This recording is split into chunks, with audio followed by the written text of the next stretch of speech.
But I still stick to Buddhism. I did not live. Because I said that in order for Buddhism to play the role that it had played in the past, you have to help renew Buddhism. I think that is true with Christianity, Judaism, Islam. If you do not renew Christianity, Judaism, Islam, it will not provide you with a concrete practice that can unite you and help abolish social injustice and war. So I stick to Buddhism. I was a kind of revolting monk. But I look very nice. I did not look like a true troublemaker, but in me there is a lot of revolution. I wanted to renew Buddhism.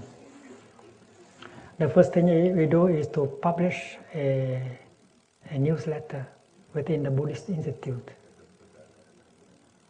in order to emit our ideas as how we need, why we need to renew the teaching and the practice of Buddhism, so that Buddhism can give us the kind of answers to our social issues, to our family issues, so our political issues. And at that time we did not have photocopiers. We didn't have even Xerox machine. So we just write down our articles and just one copy.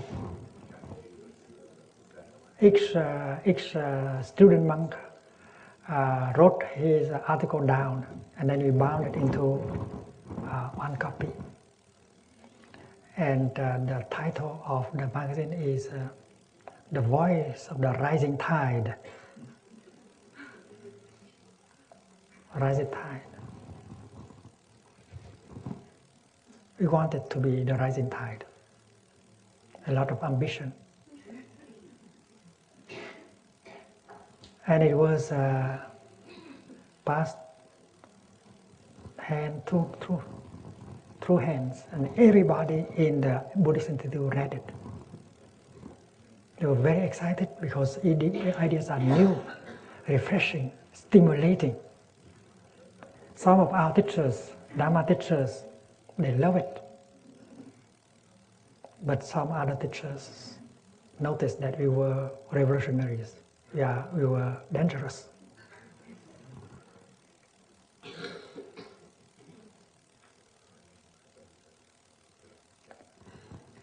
And finally they banned the magazine.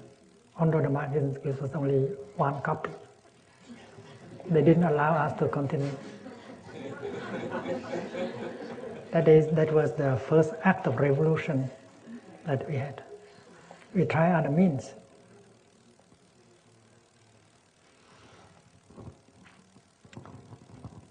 Finally, we saw that the institution was so old, so difficult to change. That is why four of us left the institute and leaving behind a letter. A letter very clearly demanding the reformation, the renewal of the way of teaching and practicing.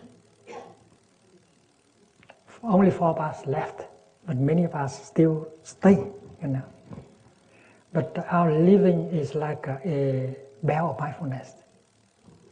To say that if they don't pay attention to our request, then many other people in the institute will leave. So we left. We did not leave in order to find anything like beautiful ladies getting a job or things like that. We wanted to go and set up a new community where we can study, teach and practice the way we think that Buddhism should do. And the institute reacted very strongly. Because if we wanted to go to start a new thing, then we had to seek refuge in a certain temple in the country and persuade the Abba to allow us to try our revolution. So when 3 days after we left, the institute sent letters to all the temples in the country asking them not to harbor us, not to accept us. Very strong, you see.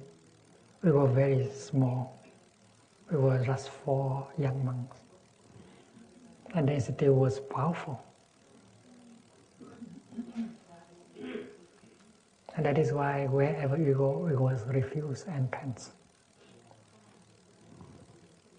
It's very difficult. We monks, we did not have any money. We did only have one sister who lived in the south. So we took refuge in the house of that sister. And finally, friends came and we asked them to build us a small temple in the countryside so that we can begin our practice. So there was a lot of energy, goodwill in us. We was not looking for money, for power, for fame, for beautiful women. We were looking for the kind of Buddhism that can help us to change our society.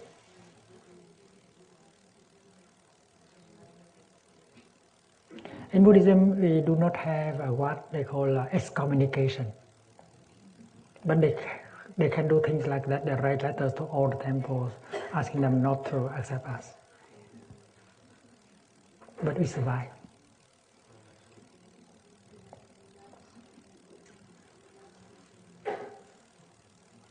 Five years later, I came back to the institute in victory.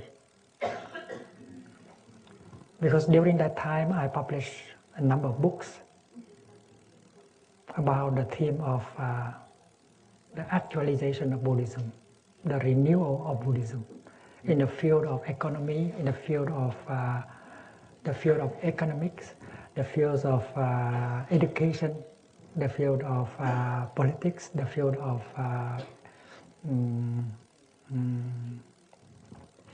humanity, and so on.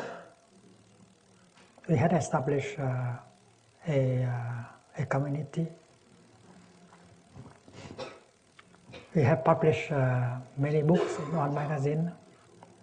And you know, after 1 year, the institute began to change. Because they saw that if they did not change, and then the people will abandon the institute and join us. And they begin to offer studies of philosophy, of comparative religion, of science, and so on in the Buddhist Institute. Before that, well, only Buddhism.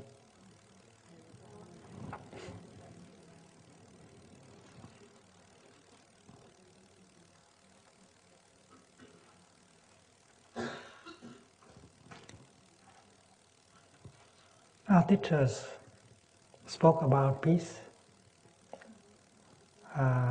compassion, non-self, the happiness of living beings. But many of them do not do it. They speak of non-self, but they have a big self. They speak of helping society, but they don't do anything to help society, to help the poor people, the oppressed people. No concrete action, just teaching and talking.